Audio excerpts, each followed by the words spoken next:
السلام عليكم ورحمة الله وبركاته. كيف حالكم البنات؟ اليوم جبت لكم فيديو جديد وزوين وسهل بزاف. جبت لكم بتي بان كما كتشوفوا في الفيديو، زوينه بزاف، كتجي منظر ومذاق رائع بزاف، احسن من المخابز. غتصاوبوها غتذوقوها غتعرفوا بانها احسن من المخابز. انا غنحل معكم هاد الوحيده هذه وغتشوفوها كي كتجي من الداخل.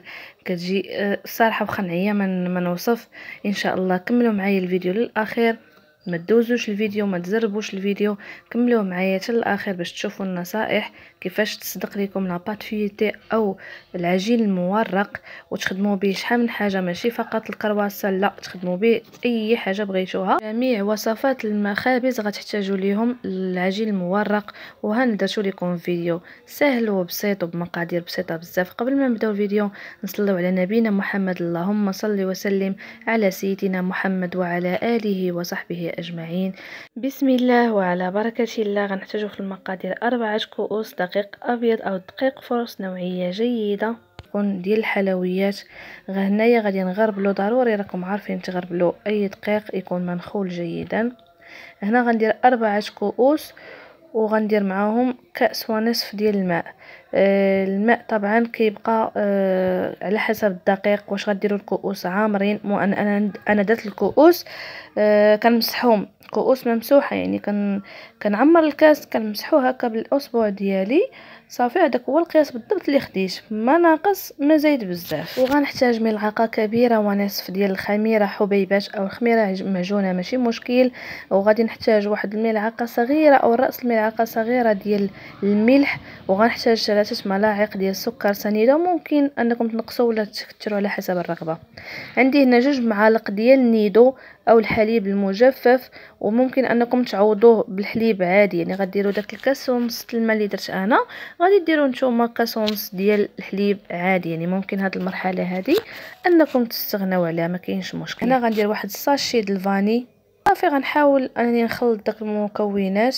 غنضيف هنا واحد كيس من خميره الحلويات او البيكنج باودر او خميره الحمراء كما كنقولوا حنا بالعاميه ديالنا. هنا غادي نضيف واحد نصف كاس ما عامرش، يعني بحال ديروا نص كاس ولكن هو ما عامرش ديال الزيت نباتيه، وغنبدا نبسبسهم بالاصابع ديالي قبل ما نضيف الماء. يعني غنحاول ندخل المكونات مع بعضياتها وهما جافين عاد باش غادي نبدا نضيف الماء. هنايا الماء عندي عادي من الروبيني او الصنبور، غادي ناخذ واحد الكاس ونصف ديال الماء. غنضيف بالتدريج حيت على حساب الدقيق كيفاش استعملتوه، واش درتو كيسان عامرين او كيسان ما عامرينش. انا درت كيسان ممسوحين مسحتهم بالاصبع ديالي صافي. انا داك نص كاس الماء انا تقريبا استعملت الربع ديالو، هو اللي زدت الربع الاخر بقى ليا كيف ما قلت لكم على حسب الدقيق اللي استعملتو، واش كيشرب الماء واش ما كيشربوش. العجين كيحتاج دليك بزاف، كيحتاج منا اننا ندلكوه. هنا رانا ساليت، رانا جمعتها، رانا دلكتها مزيان. غيبقى الخليط كيتلصق معاكم. هانتوما شوفوا انا رانا ضفت شويه ديال الزيت نباتيه حيت كيتلصق العجين. ضروري يكون شويه جاري، ماشي جاري كاع، ولكن شوفوا القوام ديالو ها هو راه كيبان لكم في الفيديو. ما ديروش ثقيله، لا درتوها ثقيله راه ما غتنجحش معكم، ماشي ما غتنجحش، غتعذبكم بزاف في انكم منين تكونوا كتدلكوها بالمدلك باش غادي تطويوها. المهم هنا انا رانا جمعتها وخليتها تقريبا واحد 10 دقائق ل ربع ساعه، ماشي مشكل، بحال كتقولوا كتطلق شويه العجين صافي. غنستعن هنايا بالقليل ديال الدقيق. كاين اللي كيفضل النشا في التوريق، غتسمحوا لي بزاف، التليفون عندي غير صغير وعمر ليا بزاف وما عنديش كارت ميموار. التليفون عمر ليا بزاف لدرجه كيحسبني صورت لكم المرحله اللي ضفت فيها الزبده. شوفوا هنا رانا انتقلت معكم المرحله ديال انني طويتها وكندلك فيها. والله لا غير سمحوا لي، ان شاء الله غنعاود ان شاء الله نديرها ونصور لكم فيديو كامل مكمول باذن الله، حيت دابا يلاه خديت كارت ميموار. هنا فاش كنت نصور ما كانش عندي كارت ميموار. تصورت المرحله وانا كيحسبني رانا صورتها وهي راه ما تصوراتش. المهم غتضيفوا الزبده للده، ما ديروهاش كامله. انا هنا راه درتها كامله ولكن ما عجبتني، جات كثيره فيها الزبده كيف ما قلت لكم، جات بنينه ولكن ما بقيتش انا كنقدر نستحمل داك المذاق الزبده. يعني الناس اللي كتعجبهم داك الكرواسون او البتي بان ديال المخابز الكبرى حيت تكون فيها الزبده كثيره، يديروها كما هكا، يديروا الزبده للدا كامله او الزبده ديال ماماتي كامله ديروها، يعني فيها 250 غرام وقيله، ديروها كامله، او زبده التوريق، المهم اللي بغيتو. شوفوا زبده التوريق اللي تناسبكم. وكان انايا لا، انا درتها كلها، ولكن ما بقيتش كنقدر انا نستحمل داك المذاق ديال الزبده كيكون هكاك مجهد. نتوما يديروا النصف، يديروا النصف وزيد عليه شويه، ما عرفتش شحال بالغراماج، ولكن المهم قطعوا النص وزيدوا عليه واحد شويه اللي ما كيبغيش الزبده في حالي. صافي غتحكوها بداك ديروها بعدا في الكونجيلاتور، تبقى واحد المده ديال نص ساعه حتى ساعه، راه كتقصح مزيان. غتشدو الحكاكه رقيق، غتفرشوا بعدا كيف ما وريتكم، غتفرشوا العجين ديالكم كامل، غترقوه مزيان، ماشي ترقوه كاع لدرجه انه يتقطع، المهم يكون رقيق مزيان، واحد السمك ديال 1 سنتيمتر. غادي تحكوا داك الزبده ديالكم بالحكاكه الرقيقه، غتوزعوها في الاطراف د العجين كامل، وغطويو النصف الاول بحال غديروا شي مسمنه، غطويو النصف الاول النصف الثاني، ولكن ما تكملوش الطوي بحال ديال الطوي ديال المسمنه، لا. هنايا غطويو وغتعاودوا عاوتاني تطويوها مره اخرى بحال هاد الطريقه دابا اللي كتشوفوا هنايا، بحال هكاك غديروها في الاول، وغتعاودوا عاوتاني تطلقوها مزيان كامله، وغتعاودوا نفس الشيء بحال طوي شي مسمنه عاوتاني. صافي. والمرحله ديال الطويل الاخرى راه هي دابا اللي درت معكم قبل ما نقطع العجين. شوفوا العجين كيجي ما شاء الله مورق وزوين بزاف. المرحله ديال الطويل الاخرى اللي درت معكم حتى هي مهمه، هذه دابا اللي كنت نهضر فيها وكنقول لكم بانني ما درتش المرحله ديال التوريق الاولى، ما صورتهاش لكم. هذيك هي المرحله الاخيره غديروها. صافي. هنايا رانا غنقطع العجين على جوج. غادي ندير واحد في البلاستيك غذائي، والاخر غادي نحلو، حيت نيشان كنحلها مباشره. وصافي كنبدا نقطع باش كنعمر الكرواسه ديالي. وعرفتوا والله العظيم الا كيحسب لي صورت لكم حتى القطع ديال الشوكولا، وريتكم الشوكولا ديال كالا، وقلت لكم اللي بغى يدير داك الشكلاط ديال الكرواسه عادي، داك الشكلاط ديال 4 ريال. صافي شديت العجين هنا قطعته على جوج. بغيتو تخليو الكرواسه تجيكم غليظه وتجيكم منفوخه وتجيكم عامره، خليو العجين فحال هكاك طويل، ولكن انا كنفضل تكون هكا كرواسه صغيره كتجي بنينه، ما كتكونش غير قوه العجينه، لا كتجي كرواسه بنينه، العجين قليل والشكلاط كثير. انا هادشي اللي كيعجبني، وكل واحد الذوق ديالو. كاين اللي ما كيبغيش الشكلاط اصلا ما يديروش، يعني يلوي كرواسه، يلوي بتي بان عاديه، ولفنا نقولوا كرواسه هي بتي بان، هي راه بتي بان بوحدها، وكرواسه هي اللي كتكون ملويه. كتشدي العجين كتقطعيه مثلثات، كتديري العجين على شكل دائره، كتقطعيه مثلثات وكتحطي الشكلاط ولا ما كتحطي والو على الطرف، يعني الطرف اللي كبير، وكتبقاي تلوي داك المثلث حتى الطرف ديالو الصغيور، كتلصقيه مع داك الراس ديالو، كتلصقيه مع العجينه. صافي كتولي عندك كرواسه. صافي. وهذه راه بتي بان.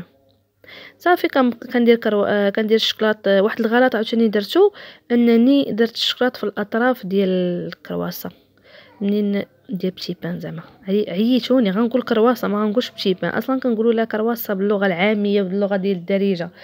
قلت لكم غنشدها، غادي نخشيها ملي خشيتو في الفران ويسيح ليا داك الشكلاط، مع درتو في الجوانب ساح ليا الشكلاط بزاف، ضاع ليا الشكلاط. اما تشدوا الشكلاط ديروه في الوسط ما غيسيحش ليكم، وغيجي بحال خارج بحال داك الشكل ديال المخابز، يجي غير خارج حدو قدو. صافي. صافي. هنايا راه المرحله راه باينه وواضحه، كنبقى نطوي بحال هكا داك الشكلاط، والقياس اللي قطعت به العجين تقريبا 3 حتى 4 الصباع. انا ديما عارفيني كندير عيني ميزاني، ما كنستعنش بداكشي ديال العبارات والمسطره وداكشي، ما كنستعنش به، عزيز عليا عيني ميزاني.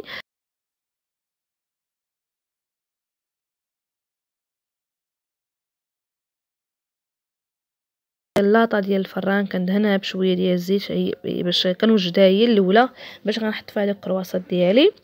هنا هذاك العجين الشيطه العجين اللي كتشيط ليا ما كنخليوهاش، كنديروها في بلاستيك غذائي وكنحطوها على جنب.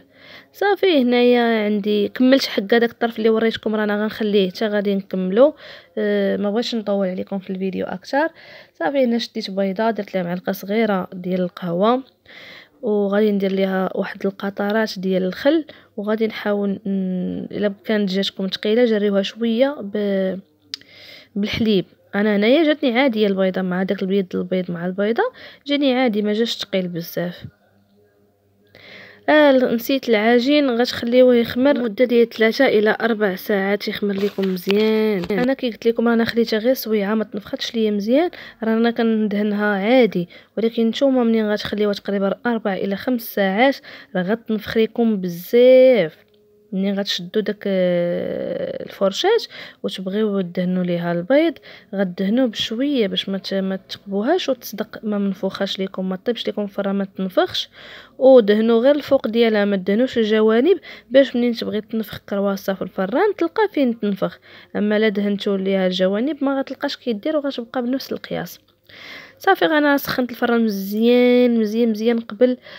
صافي ودخلتها بحال القياس اللي غطيبوا به كيكه، درت ليها 150 درجه في الفرن 180 درجه في الفرن الكهربائي، ولا كان عندكم الفرن ديال الغاز. الا كان عندكم الفرن الغازي غادي تنقصوا العافيه حتى بحال اللي غطيبوا الكيك. يعني الناس اللي عندهم فرن غازي غيكونوا مولفين انهم يطيبوا الكيك، اذا غيديروا نفس الطريقه كيطيبوا بها الكيك، غير هي غيخليوها من تحت طيب مزيان، عاد يهبطوها لتحت تحمر.